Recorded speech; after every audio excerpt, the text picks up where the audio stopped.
What's up, boxing fans? I'm your host, Jordan Hardy, and I want to welcome you guys to a special Facebook Live edition of PBC Jabs.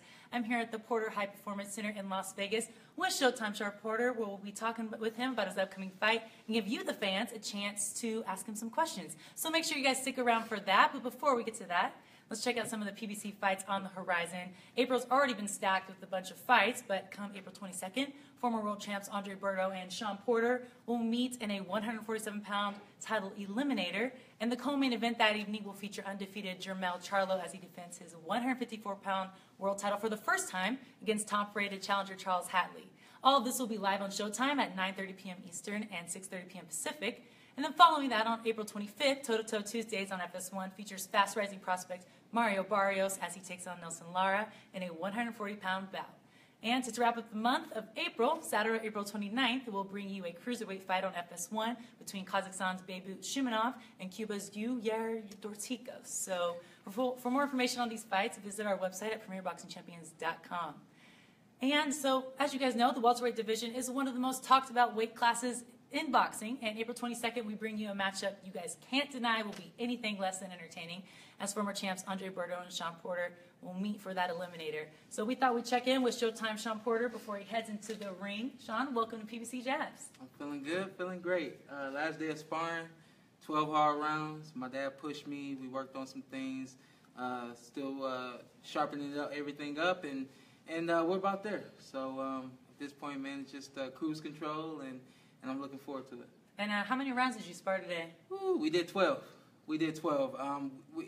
Anybody that knows how it works, I try to simulate everything like a fight, and we do that from the beginning to the end of camp. You know, so this was the last day of sparring. We wanted to push ourselves and make sure everybody was ready. My dad in the corner, myself in the ring during the fight, and listening to him along the way. You know, so everything is clicking. I'm proud to say, and we are all ready for this fight.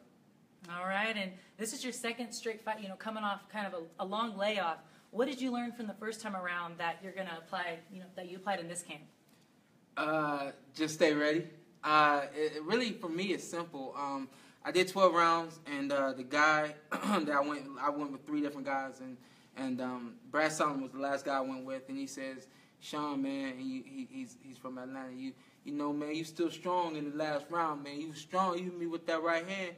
And I'm like, man, I don't know, man. I'm blessed, you know. I got a feeling I'm going to always be strong like that all the way to the end, you know. So I know that as long as I keep working, no matter how long a fight takes to be made, I'll always be ready when it's showtime. Showtime it is. Yes, ma'am. So what do you see as your biggest advantage going against Berto into this fight? We're going to use our speed. We're going to be intelligent, be smart, not rush anything, and try to keep the fight as clean as possible. And what I mean by that is, you know, we don't want to smother my shots. We don't want to rush in, you know, and we always want to be responsible on defense, you know. So, you know, maybe I made it sound simple, but, you know, I think we work hard, and all of our preparation is done here in the PC and at the other gyms and whatnot, and that makes the fight easy for me, you know. So I feel like as long as I pay attention to the game plan and the adjustments in the corner, this should be a great fight for me.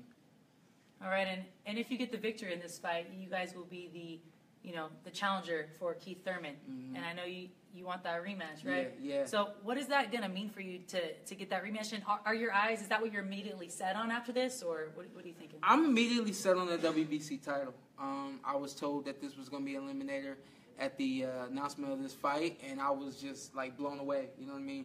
Opportunity that I've been waiting on for a very long time. Something that I always dreamt of, and it's almost here, you know, so it's very hard not to, you know, look to the future. I think it's very important that you look to the future, you know. If you understand what lies ahead of you, you do what it takes to get there, you know what I mean? So anybody who's thinking, oh, he's overlooking Andre Berto, no, I'm not. But I understand what lies ahead of myself, and so I'm doing whatever it takes to get there. That means beating Andre Berto April 22nd. All right, so we're sitting here at your gym in Las Vegas, you know. You've lived here for a while now. What's the most Las Vegas-y thing you've done since you've lived here? The most Las Vegas-y thing? I have not done the food thing. I know a lot of people come here, it's like for a few things. It's either gambling, it's drinking, or it's the food, the buffets. That is the part of Las Vegas that I have not had an opportunity to explore. As soon as I'm done with my boxing career, you will know that I've explored the buffets, you know. But I think probably the thing my friends and I, we do most is go karaoke. And I love to sing. I love to be in front of crowds and make people laugh and make people sing along, you know. So I love doing that. And, of course, I've been on the New York roller coaster. And my family was just in town recently, and I took them all over the Strip, you know. So I've done it all. I've had some fun here, and, you know, that's it, man. This is the PC, Porter High Performance Center, and this is pretty much where I spend most of my time from now home. It's all right. If you ain't in the gym, then maybe you get in trouble. I don't know. Yeah, you go. But in case you guys are just tuning in, we're doing a Facebook Live with Shawn Porter, special edition of PBC Jabs. Make sure you guys stick around because shortly he's going to be answering your guys' question for a few minutes. We got a few more questions. I want to know, what's one thing, though, that you said you haven't done all that stuff yet, but what's one thing that you haven't done that, you know, maybe when you're done with boxing and stuff, man, that's one thing in Vegas I need to go do or I want to try? You know, there's a few shows that I haven't been to. I've been to pretty much all of the Cirque shows. I still want to see Penn and Teller. I have not seen them yet. On the fence about Rodney Dangerfield? Rodney Copperfield. Oh, Copperfield. I'm sorry. I've seen that magic show. Rodney Copperfield. I think I want to see him. David Copperfield. David. I'm sorry, David Copperfield. And then also I got you. I made you say it. You were like, yeah, that's it. And I still haven't seen the Blue Man Group, so okay. I think that they're right up my alley. I want to see them, and that's about it, man. I'm not much of a partier. I might do something after the fight, but other than that, man, I just lay low with my friends. Yeah. My friends are like family. Church, of course, a few times a week. I didn't see you there yesterday. Where the heck were you at?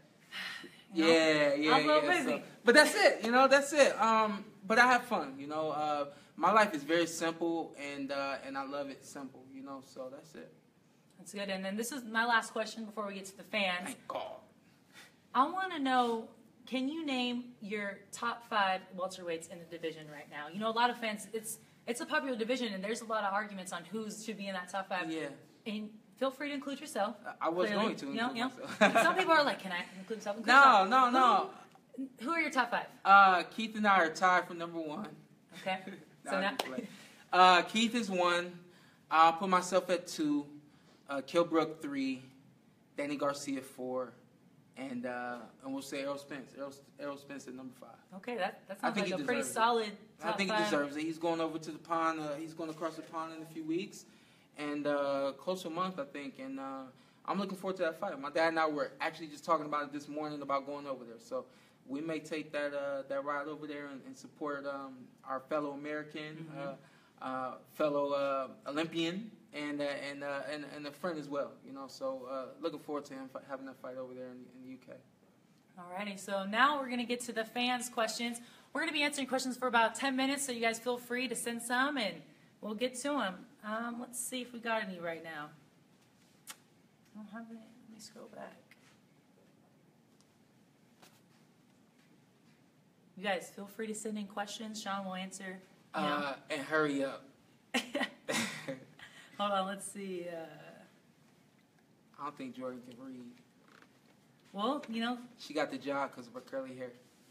Hey, curly hair is the best. So we got one from, sorry if I say your name incorrect, but Pierre Ledruex Jr. Yeah, no, I can't read. So it says, do you feel one time actually hits hard, and didn't you let the hands fly? That's what he said. Yeah, I let the hands fly, man. I went in and I did what I wanted to do, what I was supposed to do. Yes, he is definitely the hardest hitter I've been in the ring with, and I guess we'll look to get at him here very shortly after we take care of Andre Berto. Thanks for the question. Okay, and then we got D'Angelo Darian Angel saying, do you feel you can stop Berto? Yes. We're going in there obviously prepared to go 12 rounds. But, you know, I really wouldn't say we have any secret weapons, but the team really does feel like if I put it together the way I'm supposed to, we may get him out of there early. Okay, and this is a good one. I don't even know this answer. Stephen Whitehair said, who's your all-time favorite fighter? You don't know the answer? I didn't know your all-time favorite fighter. You never told me. Marvelous Marvin Hagler is my all-time favorite fighter. I encourage everybody out there to watch him. I thought about him today when I was sparring, going 12 rounds a day. I think I might have been in like the 10th round, and I literally thought to myself, what would Marvin do if he was in this situation? Because 12 rounds is not hard. It's not easy, you know, especially when you're just training, you got on all that gear and you're working hard. And I literally, I felt the moment where, I was a little fatigued, and I thought to myself, what would Marvin do if he was in here? And I just got a little bounce, and I went forward at whoever I was sparring, just like Marvin Hagler would, So he is definitely my favorite fighter, a big inspiration in my life, and then definitely in my boxing career, and as you just heard, even now. Okay. Let's see. Man, we thank you guys for sending all these questions. We're getting a lot of questions right now. All right, so we have a couple people asking us, what's your favorite punch? My favorite punch is the hook, the leaping left hook. Something that my dad started showing me. I was about 7 or 8 years old. A lot of people call it a lunging hook or lunging left hook. Yeah, and it's very hard to emulate. Please don't do that again. We got it from Smoking Joe Frazier.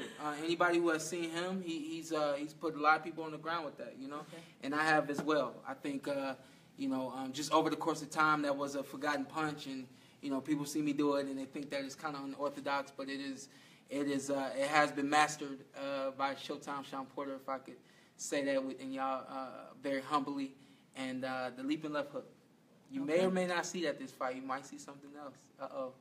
We got a couple people saying that we got the same hairstyle going on right now. Yeah. Yeah. Mr. Bobby Brown saying our hair looks the same. Somebody need a haircut.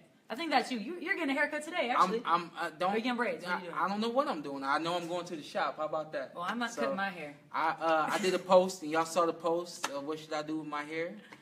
You'll find out shortly. Something new? We'll see. All right. And someone wants to know, would you ever, later in your career, move up to 154? We'll see. I've had that question asked to me multiple times here recently. Obviously, there's a thing with being a multi-divisional champion. That is definitely something to brag about, to be reckoned with. I don't know about myself. We moved down to 147, and we're still comfortable making the weight. We still feel very good at this weight, and this is where the competition and the money is right now. So. If it makes sense, when it makes sense, that's when we'll talk about making that move. Okay. And then we're just going to take about 3 more questions, you guys. I think this is a good question. You have a lot of younger people that are looking up to you that are wanting to start boxing. We have from Wary Torres. They want to know, what is the right age to start boxing, and what age did you start? It's so hard to say. I got Hank Lundy in here. Hammerhand Hank Lundy is a very good friend of mine, and he comes in and he has always given me the best work that I've had in the training camp. Hank Lundy didn't start boxing until he was 18 years old, and for anybody out there who doesn't know about Hank, they called him Mr. ESPN for a little while. So he takes any fighter, any challenge. He's from Philly, and he's always ready to do it. He's been a champion, a world champion as well. That's at 18. And I started when I was about 5 years old, started training, started competing at 8, and kind of haven't looked back since. I tried to quit one time when I was like 10 years old, and I called my dad on the phone. My mom made me call him, and she said, if you want to quit, you got to tell him. And I said, I don't want to box anymore. He said, why? Well, I don't know. He said, well, if you don't figure out why you want to box, then you got to keep doing it. And that was it, man. I never tried to figure out why.